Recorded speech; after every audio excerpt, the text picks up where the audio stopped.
De combien d'espace une entreprise de distributeur automatique de jouets a-t-elle besoin pour entreposer ses produits? Réponse, l'équivalent d'un dressing. Ce fournisseur s'apprête à réapprovisionner un distributeur automatique à Xujiahui.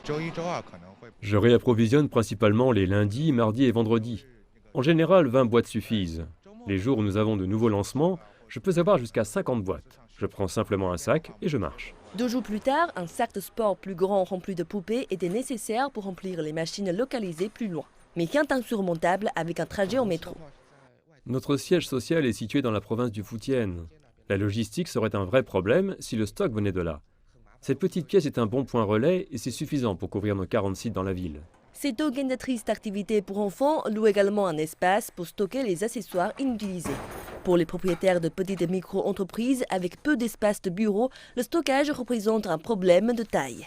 Le problème pour nous, c'est que nous avons beaucoup de choses. Nous ne savons jamais à l'avance ce que nous devons préparer, surtout pour les activités scientifiques. Il y a énormément d'étapes et nous n'avons pas de place. Cet entrepôt est très proche de notre bureau et nous n'avons qu'à traverser la route. Grâce à cela, nous pouvons transporter tout ce dont nous avons besoin ici. Les premiers espaces de stockage individuels sont apparus il y a une dizaine d'années à Shanghai, mais certains de ces cubes sont devenus un refuge pour les fondateurs de petites entreprises lorsque la pandémie s'est déclenchée en 2020. Tel restaurant ou tel fleuriste a peut-être fermé, mais ils ont stocké leur équipement ici en attendant un jour où ils pourraient rouvrir.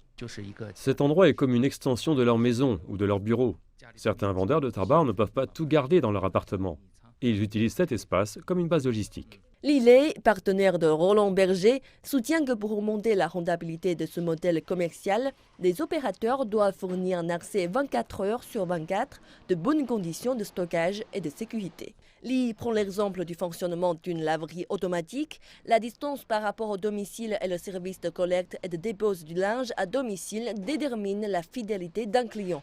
De même, les espaces de stockage pourraient envisager de fournir un service de livraison et d'expédition qui serait comme un service logistique tiers. Cette offre pourrait se développer dans des secteurs autres que le stockage. Certaines micro-entreprises stockent des objets comme des bureaux, des imprimantes, des cartouches d'encre, du matériel de décoration.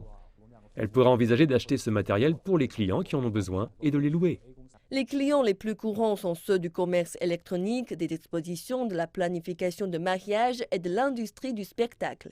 Il soutient que si les besoins les plus courants sont tout remplis, cela pourrait devenir un autre service à valeur ajoutée pour les opérateurs de stockage individuels.